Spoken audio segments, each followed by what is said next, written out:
त्रैकाल दृष्टा भवी जीवों के तारणहार शासनेश प्रभु श्रमण भगवान महल स्वामी के चरणों में कोटि कोटि वंदन।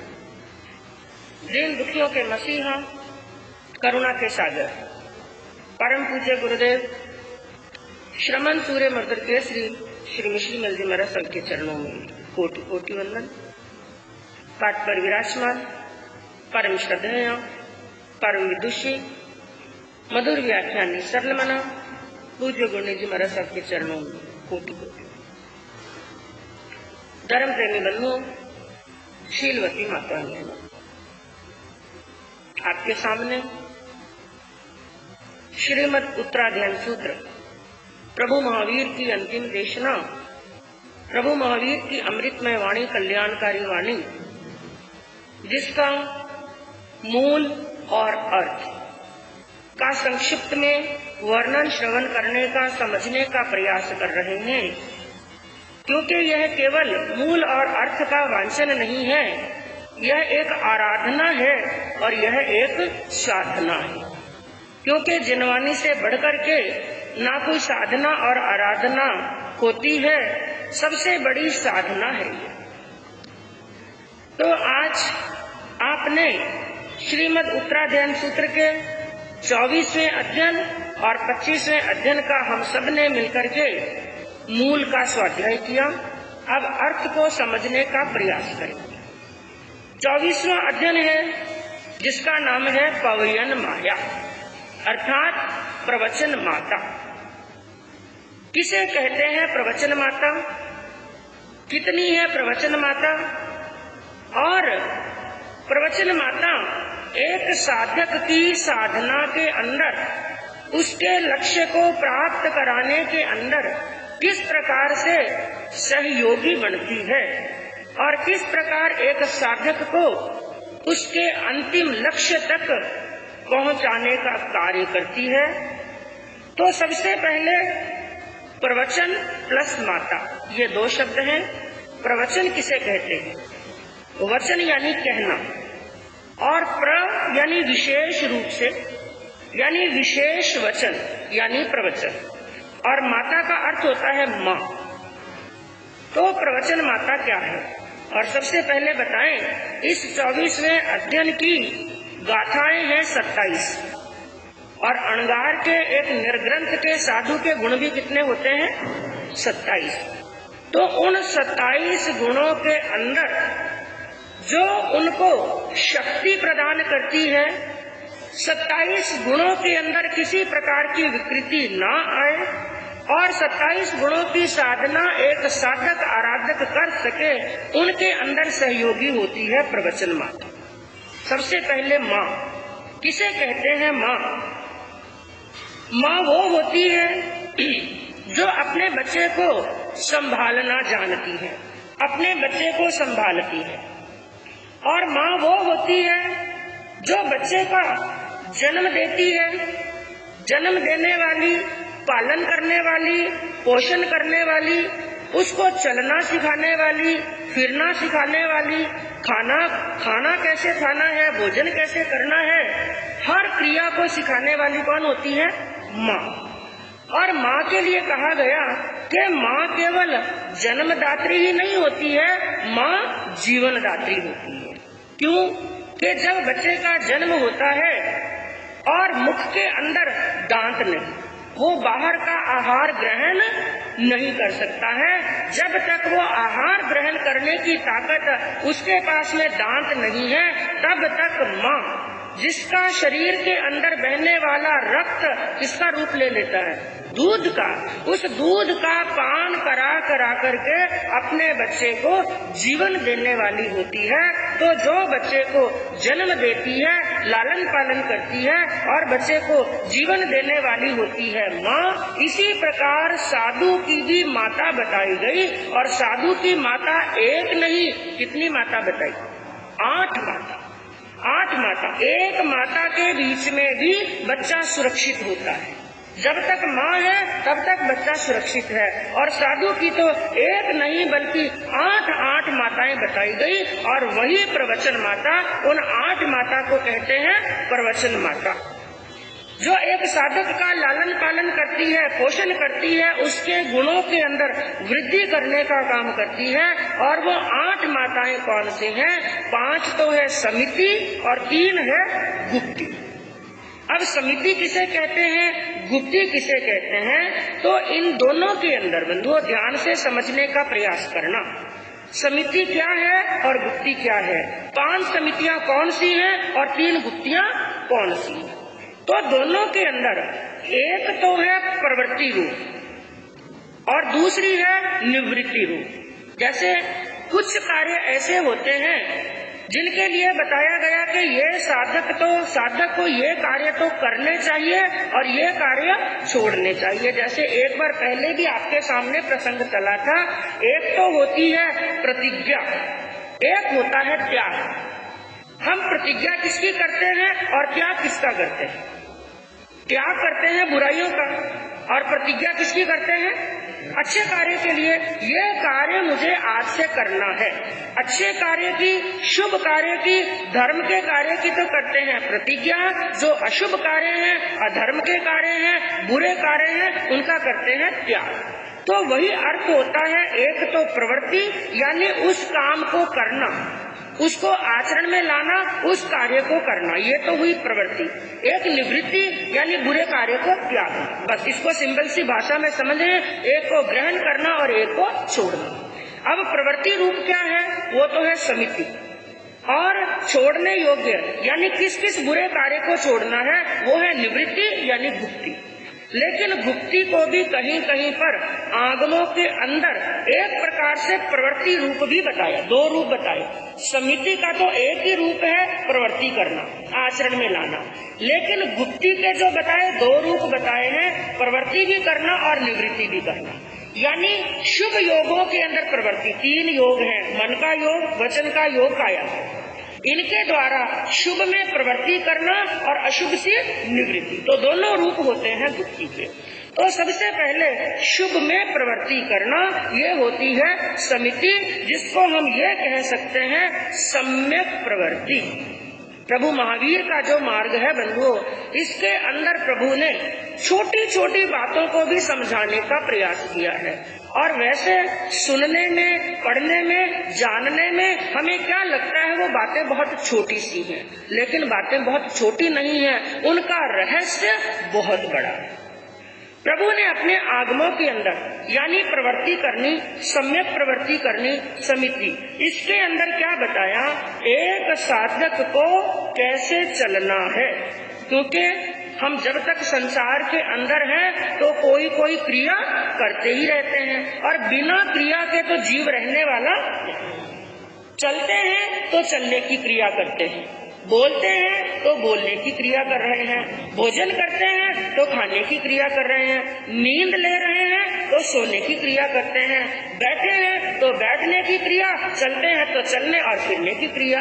पूरा दिन और पूरी रात, क्योंकि सोते समय मनुष्य को क्या लगता है कि मैं क्रियाहीन हो गया, मैं कुछ भी नहीं कर रहा हूँ, ना चल रहा हूँ, ना फिर रहा हूँ, ना बोल रहा हूँ, ना खा रहा हूँ, कुछ भी नहीं कर रहा हूँ, इसलिए मैं क्या हो गया?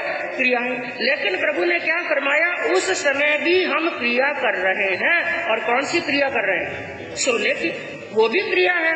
और सोने की क्रिया भी शुभ प्रवृत्ति भी हो सकती है और अशुभ भी हो सकती है। नींद लेते समय भी हम कर्मों की निर्जरा भी कर सकते हैं और कर्मों का बंध भी कर सकते हैं। चलते समय, खाते समय, पीते समय, सोते समय हम कर्मों की निर्जरा भी कर सकते हैं और कर्मों का बंध भी कर सकते हैं। तो प्रभु ने आगमों के अंदर एक साधक के लिए ये भी बताया है, चलना तो कैसे चलना, बोलना तो कैसे बोलना, हंसना तो कैसे हंसना, और भोजन करना तो भी कैसे। हर एक चीज के अंदर बताया है। क्योंकि बंधुओं, एक बार एक शिष्य ने अपने गुरु से एक बात कही। उन्होंने कहा, ये स्थान स्थान पर बताया, ऐसे चलना, ऐसे बोलना, ऐसे खाना, ऐसे पीना, क्या केवल इसी के अंदर धर्म है? किसी किसी के मन के अंदर जिज्ञासा हो सकती है, क्या इसी में ही धर्म है?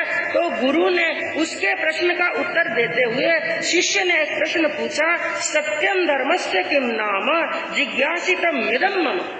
है गुरुदेव, मेरे मन के अंदर एक जिज्ञासा है और मैं ये जानना चाहता हूँ सत्यम धर्मस्य किम नाम, सत्य धर्म क्या है, सत्य धर्म किसे कहते हैं और सत्य धर्म क्या है? क्या केवल चलने में, बोलने में, खाने में, पीने में, इसी में धर्म है? ये मेरे मन के अंदर जिज्ञासा है, इस जिज्ञासा का आप समाधान करें। तो गुरु ने इस जिज्ञासा का समाधान करते हुए क्या कहा? अशुभेन शुभश्चायम संघर्ष धर्मम उच्यते। हे शिष्य, अशुभ के साथ में शुभ का संघर्ष ही सत्य धर्म है। ध्यान से समझना, क्या कहा? अशुभ के साथ में किसका संघर्ष? शुभ का। अशुभ के साथ में शुभ का संघर्ष ही सत्य धर्म है। जिस दिन हम शुभ का संघर्ष अशुभ के साथ में, यानी जीवन के अंदर जो अशुभ है, जो बुराइयां हैं, जो गलत है, उसको निकालते हैं, किसके द्वारा? शुभ के द्वारा।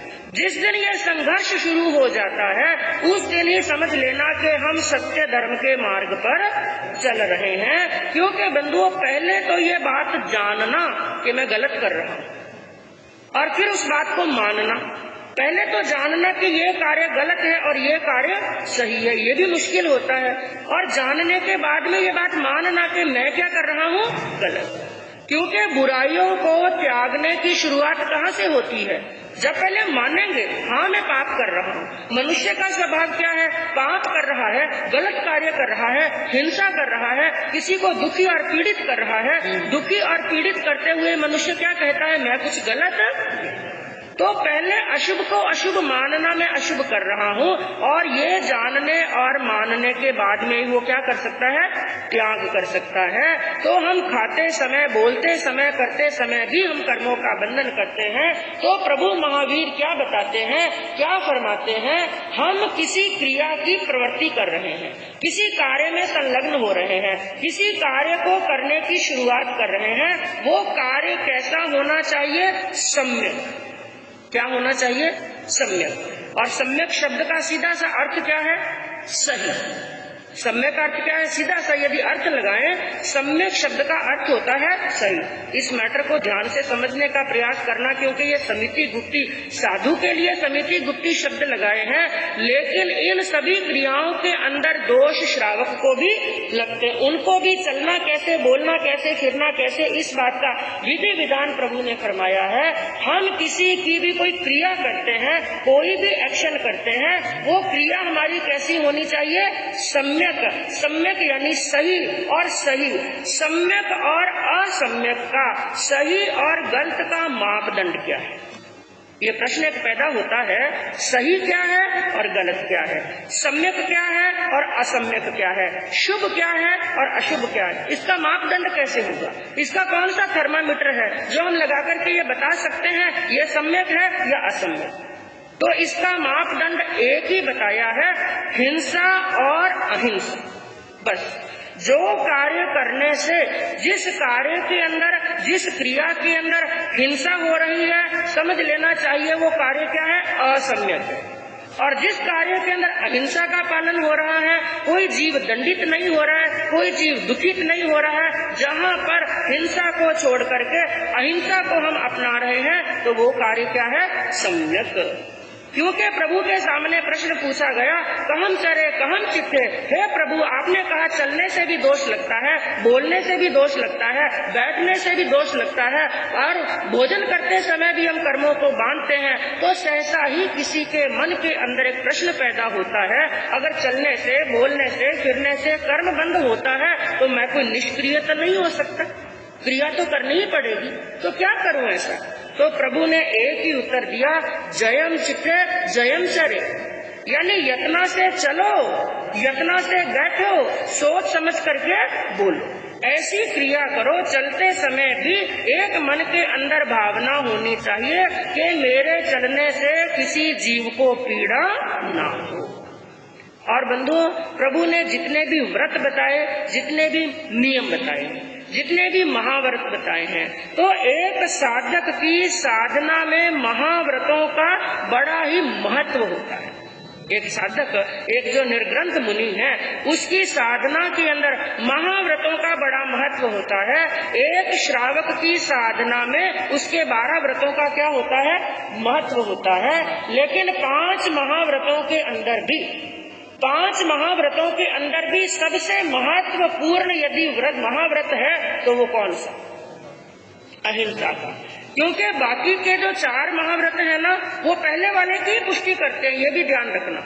ये जो सत्य बताया, अचौर्य बताया, ब्रह्मचर्य बताया, परिग्रह बताया, जितने भी महाव्रत हैं, ये सबके सब पहले महाव्रत की ही पुष्टि करते हैं। क्योंकि महाव्रतों की जो आधारशिला होती है, महाव्रतों का जो बेस है, महाव्रतों का जो आधार है, वो है अहिंसा।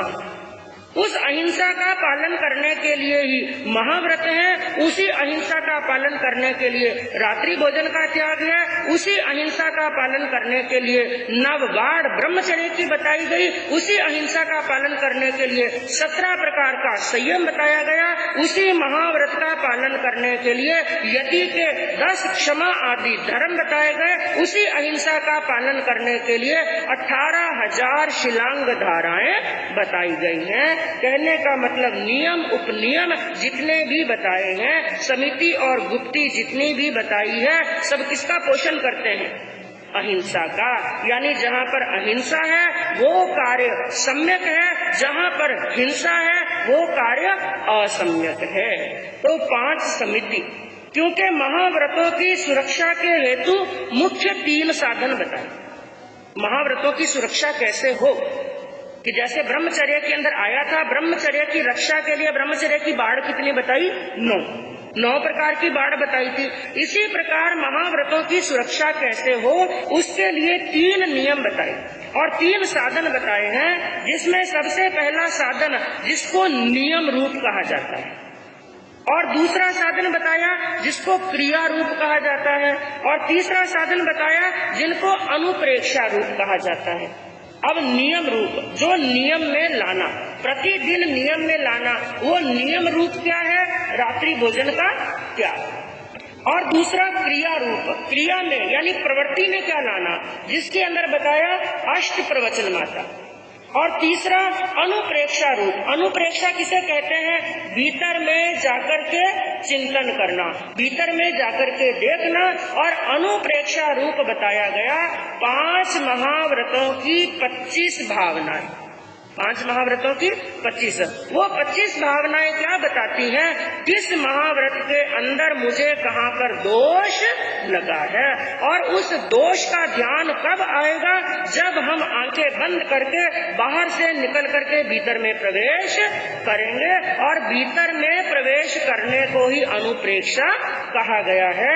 तो जब नियम रूप अपनाया जाता है, क्रिया रूप अपनाया जाता है और अनुप्रेक्षा होती है, इनका पालन होता है, तो 5 महाव्रतों की क्या होती है? बराबर पालना। तो इन्हीं 5 महाव्रतों को सुरक्षित रखने के लिए बताई गई प्रभु ने 5 समिति और 3 तो 5 समिति, जिनके अंदर सबसे पहली समिति आती है इरिया समिति। और इरिया समिति किसे कहते हैं? चलने की विधि। भगवान ने आगमों के अंदर हर प्रकार की, हर कार्य की विधि बताई। इरिया समिति कहते हैं चलने की विधि। चलना तो कैसे चलना? एक साधु के लिए बताया है कि दिन के अंदर चलते समय जब वो विहार करते हैं, गोचरी के लिए जाते हैं, कहीं पर भी चलने का काम पड़ता है, तो एक साधु को कैसे चलना? दूसरा प्रमाण है 3.5 हाथ भूमि को आगे की तरफ देखता हुआ चलो।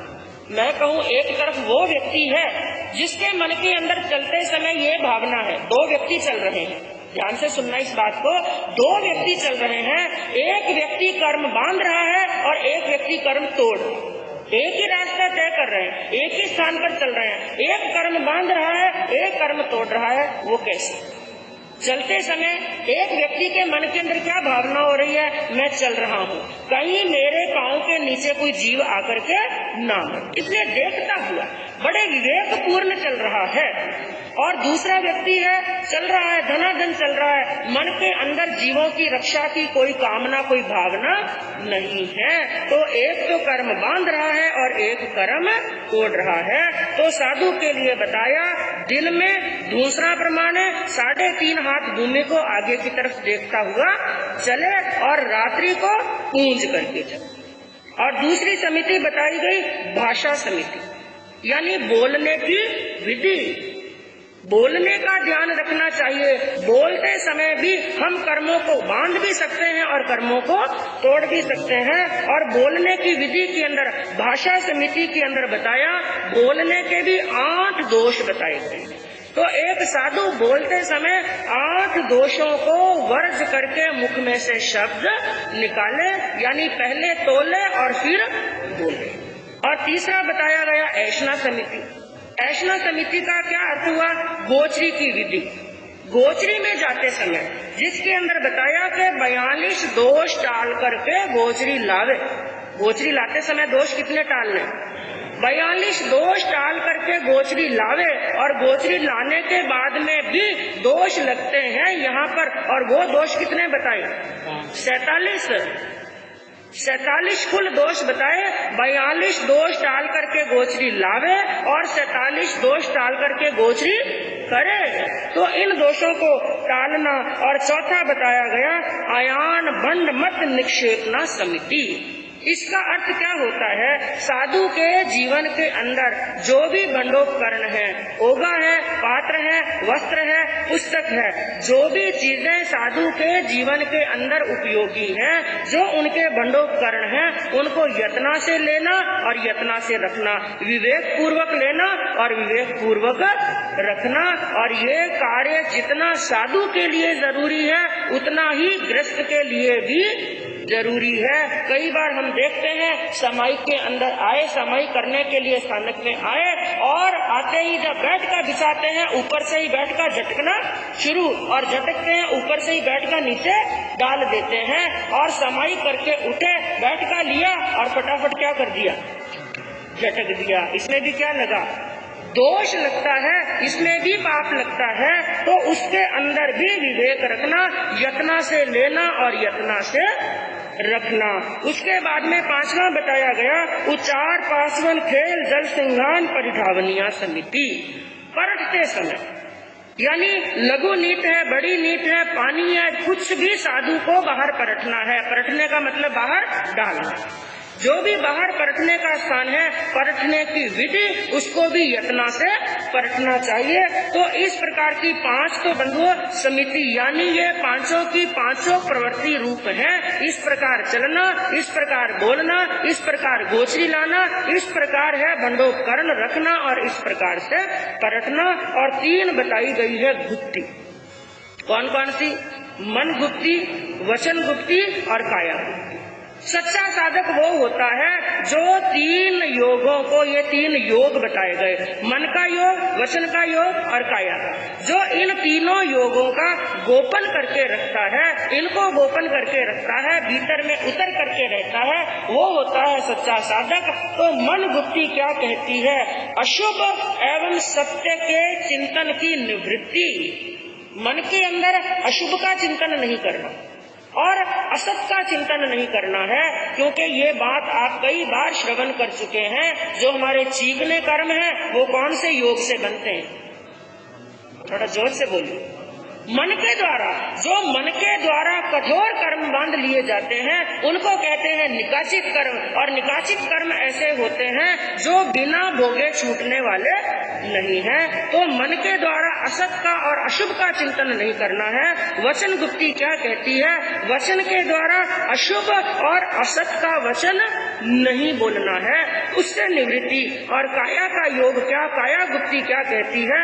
काया के द्वारा अशुभ और असत कार्य नहीं करना है। तो बंधुओं यही सच्चा धर्म है, जिस कार्य को करते समय जीवों की रक्षा की मन में भावना, संक्षिप्त के अंदर बस हम इतना कह सकते हैं, ये अध्ययन हमें क्या शिक्षा देता है।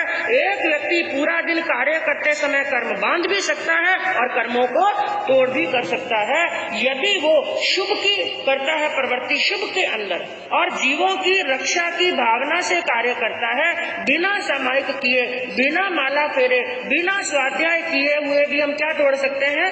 कर्म। कब? जब कार्य को करते समय मन के अंदर जीवों की रक्षा की क्या होती है? भावना, दया और करुणा की भावना होती है। तो ये अध्ययन हमें दया का संदेश देता है, करुणा का संदेश देता है। और जब 5 और 5 समिति और 3 गुप्ती का यथा सत्य एक साधक पालन करता है तो मोक्ष को नजदीक कर लेता है। और अगला अध्ययन है 25वां अध्ययन, जिसका नाम है यज्ञीय, जिसके अंदर मुख्यतः हम कह सकते हैं कि इस अध्ययन के अंदर प्रभु महावीर ने 2 चीजों के ऊपर विशेष जोर दिया, 2 चीजों की विशेष परिभाषा फरमाई है।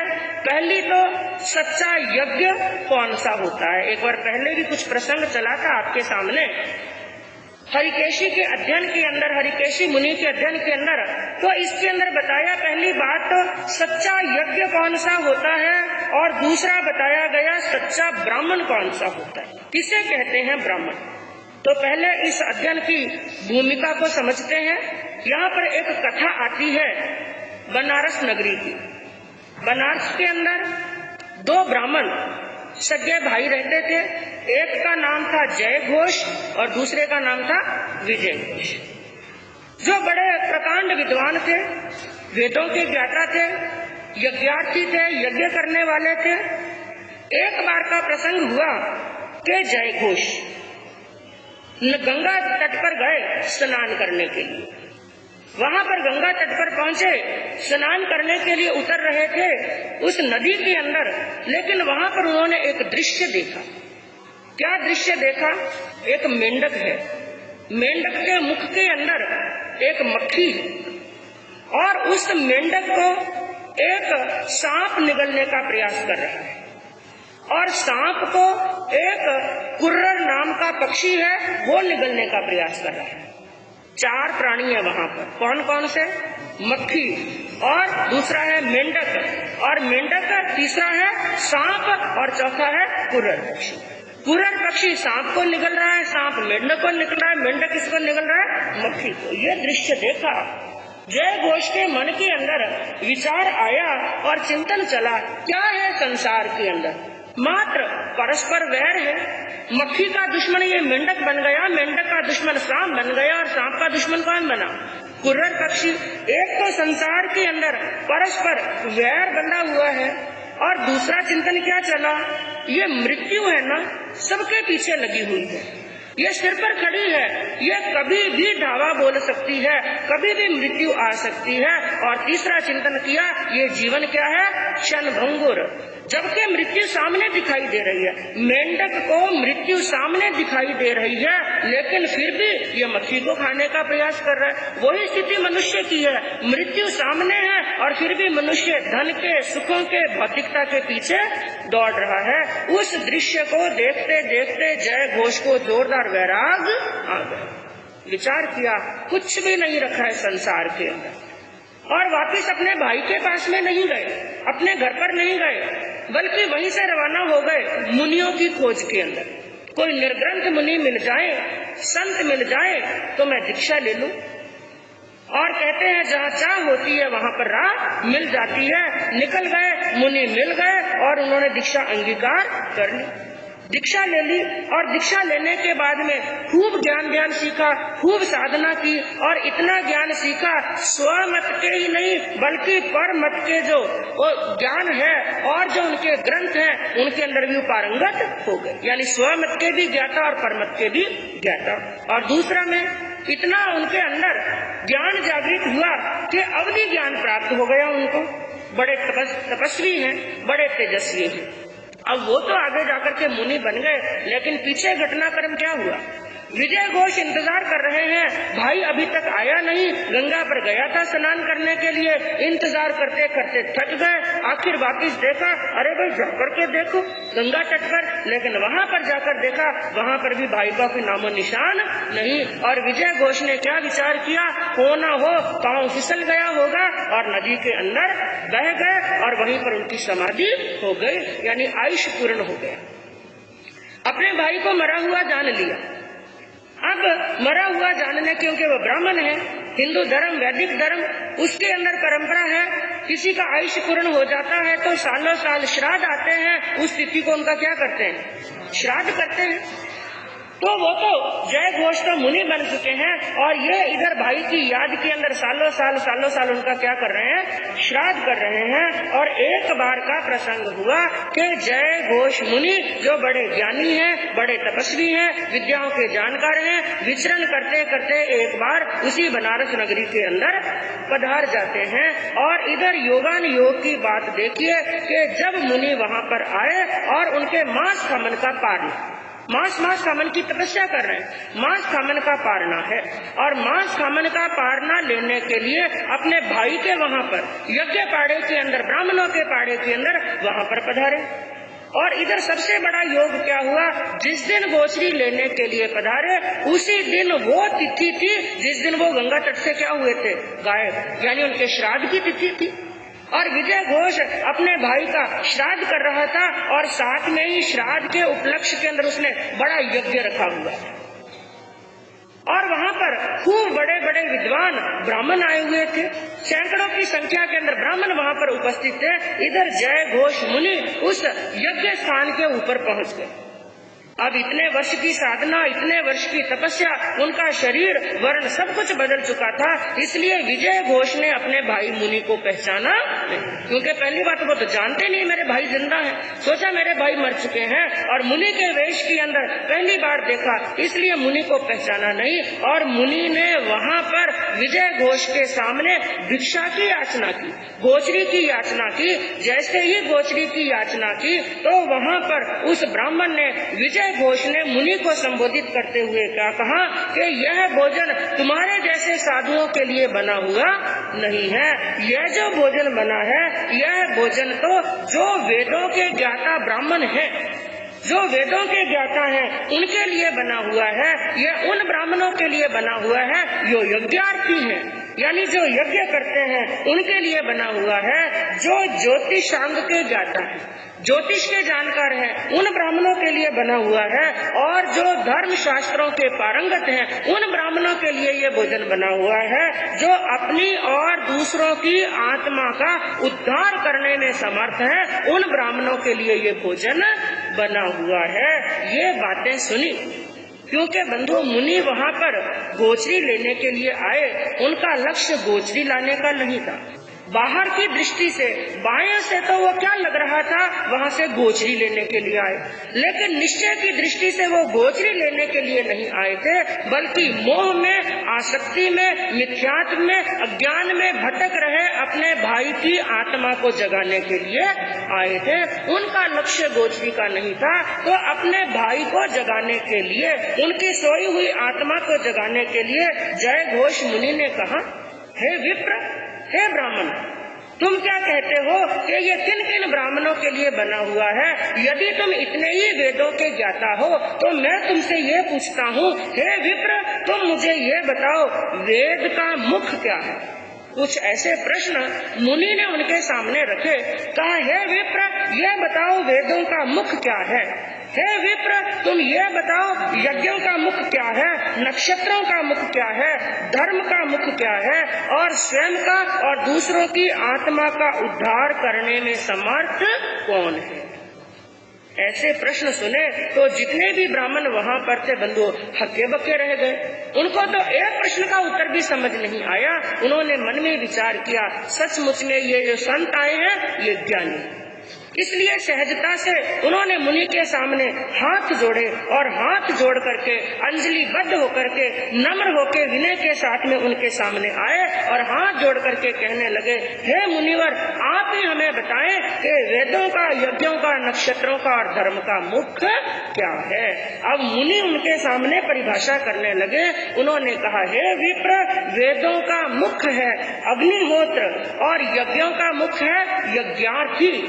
और कौन सा यज्ञार्थी? जो मुनि होता है वो सच्चा यज्ञार्थी होता है। और नक्षत्रों का मुख्य है चंद्रमा। मुख्य का मतलब मुख्य, श्रेष्ठ, प्रमुख। जो नक्षत्र है, नक्षत्रों का मुख्य है चंद्रमा, क्योंकि चंद्रमा के सामने बाकी सभी जितने भी नक्षत्र हैं, जितने भी ग्रह हैं, वो हाथ जोड़ करके खड़े रहते हैं। और देवताओं का मुख कौन सा है, उसके अंदर धर्म का मुख कौन सा है, वो बताया भगवान ऋषभ देव। क्योंकि इस अवसर्पणी काल के अंदर धर्म की आदि करने वाले कौन?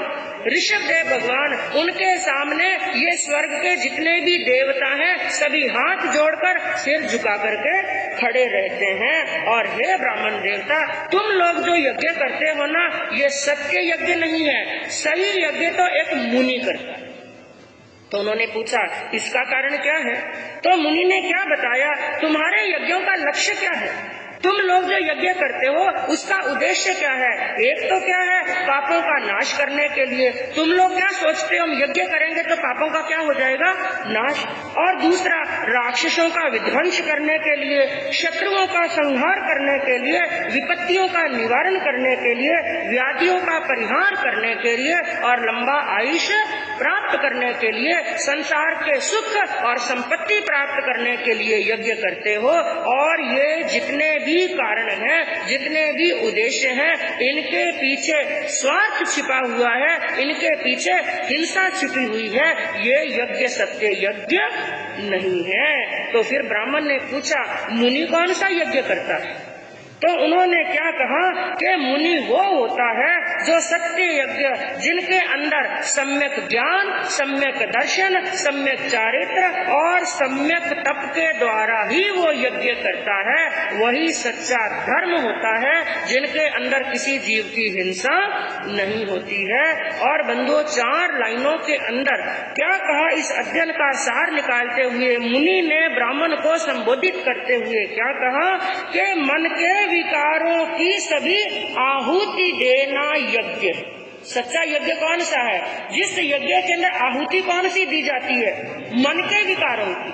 जहाँ पर मन के विकारों की आहुति दी जाती है वही सच्चा यज्ञ होता है। मन के विकारों की सभी आहुति देना यज्ञ है। साधता जो आत्मा को, यज्ञार्थी वो तत्वज्ञ है। वही सच्चा यज्ञार्थी है, वही सच्चा तत्वज्ञ है जो किसको साधता है? अपनी आत्मा को।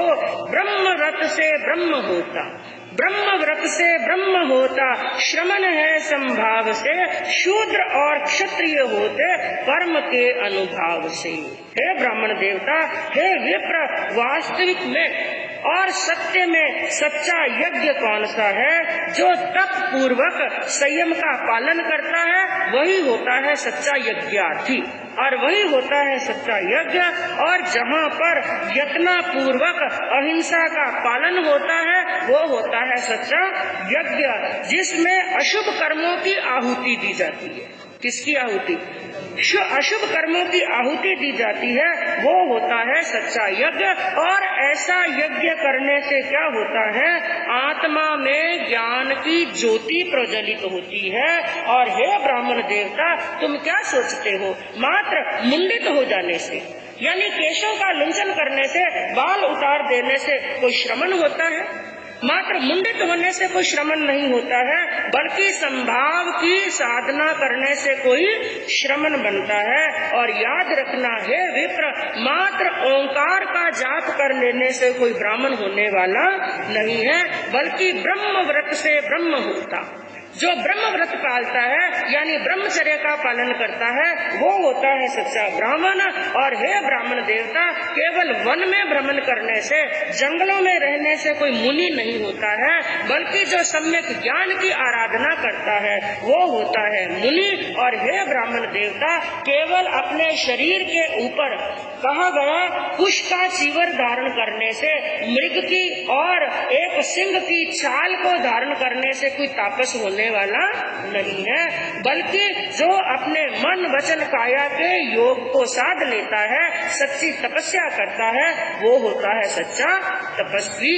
और एक बंधु, इस अध्ययन के अंदर उस समय के अंदर जो जातिवाद बड़ा चल रहा था, ये नीच जाति है, ये उच्च जाति है, ये शूद्र है, ये क्षत्रिय है, जातिवाद चल रहा था। उस जातिवाद के ऊपर भी प्रभु ने वहाँ पर करारी चोट की। मुनि ने क्या कहा, हे ब्राह्मण देवता, कोई जाति से ब्राह्मण, क्षत्रिय, वैश्य और शूद्र नहीं होता है, कोई जाति से होने वाला नहीं है, बल्कि ब्राह्मण, क्षत्रिय, वैश्य और शूद्र, ऊंचा और नीचा तो अपने कर्म से होता है। कई बार ऊंची जाति में जन्म लेने के बाद में भी जो शूद्र कर्म करता है वो शूद्र है, और शूद्र जाति में जन्म लेने से ऊंचे कर्म कर लिया तो वो शूद्र कहलाने वाला नहीं है। और तुम किसे कहते हो ब्राह्मण? उन्होंने कहा हमारे अनुसार तो, मुनि ने कहा हमारे अनुसार तो सच्चा ब्राह्मण वो होता है जो अग्नि के समान सदैव पूजित होता है। तुम तो अग्नि को पूजते हो, लेकिन जो सभी केवल मनुष्य ही नहीं, देवों के द्वारा भी जो पूजित होता है वो होता है सच्चा ब्राह्मण। जो स्वजनों की, अपने परिजनों की ना आसक्ति रखता है, जो सच्ची आसक्ति नहीं रखता है, वो होता है सच्चा ब्राह्मण। क्योंकि सामान्य मनुष्य क्या है, अपना मिल जाता है तो मन में राग आता है, अपना दूर चला जाता है तो मन में क्या होता है, दुख। तो अपने स्वजनों से जो आसक्ति नहीं रखता है वो होता है सच्चा ब्राह्मण। और हे विप्र, जो आर्य वचन बोलता है, कैसे वचन? आर्य वचन। आर्य वचन का मतलब सत्यकारी बोलता है, प्रियकारी बोलता है, आनंदकारी बोलता है। जो आर्य वचन बोलता है वो होता है सच्चा ब्राह्मण। जो एक कसौटी पर और अग्नि के अंदर तपे हुए कंचन की भांति निर्मल होता है, तेजस्वी होता है, ओजस्वी होता है, वो होता है सच्चा ब्राह्मण। और जो हमेशा राग से, द्वेष से, भय से परे रहता है वो होता है सच्चा ब्राह्मण। और जो तपस्वी और जितेंद्रिय होता है, जिसने अपनी इंद्रियों को जीत लिया है, वो होता है सच्चा ब्राह्मण। जो सुव्रती होता है और परम शांति को प्राप्त होता है वो होता है सच्चा ब्राह्मण। जो पूर्ण अहिंसक होता है, क्योंकि तुम्हारे यज्ञों के अंदर तो क्या हो रही है, हिंसा। तो जो पूर्ण अहिंसक होता है वो होता है सच्चा ब्राह्मण। जो कषाय के वशीभूत होकर के असत्य का सेवन नहीं करता है वो होता है ब्राह्मण। और जो बिना आज्ञा किसी के कुछ भी ग्रहण करने वाला नहीं, वो होता है सच्चा ब्राह्मण। जो पूर्ण ब्रह्मचर्य का पालन करता है वो होता है सच्चा ब्राह्मण। जो रस लोलुप नहीं होता है वो होता है सच्चा ब्राह्मण। और जो पाप कर्मों से किए हुए यज्ञ में विश्वास नहीं करता है वो होता है सच्चा ब्राह्मण। तो ऐसी ऐसी परिभाषाएं ब्राह्मण की थी। तो जो विजय घोष सामने खड़े खड़े इन बातों को सुन रहे हैं, उनकी आत्मा भी जाग गई, उनको भी वैराग्य आ गया। उन्होंने कहा मुनिवर, मैं असत्य में भटक रहा था लेकिन आपने मुझे जगा दिया है। और विजय घोष भी जय घोष के साथ में निकल पड़े। पहले तो शुद्ध भावना से मुनि को क्या बहराई, गोचरी बहराई, और फिर कहा जिस मार्ग पर आप चले हैं मुझे भी उसी मार्ग पर चलना है। तो विजय घोष भी जय घोष मुनि के साथ में रवाना हुए, दीक्षा अंगीकार की, और दोनों भाइयों ने सत्य मार्ग पर चल करके अपनी आत्मा का कल्याण किया, कर्मों की निर्जरा की और मोक्ष को प्राप्त किया। तो कहने का तात्पर्य बंधुओं, सच्चा ब्राह्मण कौन है और सच्चा यज्ञ कौन सा है, सम्यक मार्ग कौन सा है, इनकी परिभाषा इस अध्ययन के अंदर दी गई है। इस मार्ग पर चलने का प्रयास करेंगे तो इस भव्य पर ब्रह्म कल्याण होगा। इसी भावना से सरस शांति सुदारस सागरम। त्रैकाल दृष्टांत। भव्य जीवों के तारणहार शासनेश प्रभु शमन भगवान महल स्वामी के चरणों में कोटि कोटि वंदन। दीन दुखियों के मसीहा, करुणा के सागर, परम पूज्य गुरुदेव श्रमण सूर्य मर्दर केसरी श्री मिश्री मल जी महाराज सबके चरणों में कोटि कोटि वंदन। पाठ पर विराजमान परम श्रद्धेय, परम विदुषी, मधुर व्याख्यानी सरल मना पूज्य गुरुनी जी महाराज सबके चरणों में